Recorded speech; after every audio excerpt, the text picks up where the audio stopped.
পোশাক শিল্পের ঝুট ব্যবসাকে কেন্দ্র করে নির্মিত কাটপিস নামে একটি সিনেমা। এতে কেন্দ্রীয় চরিত্রের একটিতে অভিনয় করেছেন রাফা নানজিবা তোরশা। তার বিপরীতে রয়েছে সিফাত আমিন শুভ।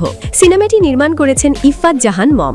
সম্প্রতি এফডিসিতে এক অনুষ্ঠানে ফার্স্ট লুক টিজার প্রকাশের মাধ্যমে আনুষ্ঠানিক ঘোষণা করা হয় এই সিনেমার। অ্যাজ এ অভিনেত্রী আমার না আসলে নিজের ক্যারেক্টারের বাইরে খুব এক্সট্রা কিছু চিন্তা করা আগামী লাগে। রোজার ঈদে প্রেক্ষাগৃহে এটি মুক্তি দিতে চান নির্মাতা। তোরশার অভিনীত তৃতীয় সিনেমার এটি। তবে অভিনেত্রী জানালেন কাটপিস মুক্তি পাবে সবার আগে, ফলে এটি দিয়েই বড় পর্দায় অভিষেক হচ্ছে তার। অভিনেত্রী বলেন, কাটপিস নিয়ে খুব এক্সাইটেড আমি। এখানে আমার চরিত্রের নাম মালা, যাকে দেখলে মনে হবে পাশের বাড়ির মেয়ে। এদিকে এটি নির্মাতা মমের প্রথম সিনেমা। এর আগে মিউজিক ভিডিও, নাটক এবং ওয়েব ফিল্ম নির্মাণের অভিজ্ঞতা রয়েছে তার। ঝুট কাপড়ের বিজনেসটা কিন্তু নরমাল বিজনেস না, আমরা অনেক রিয়েল।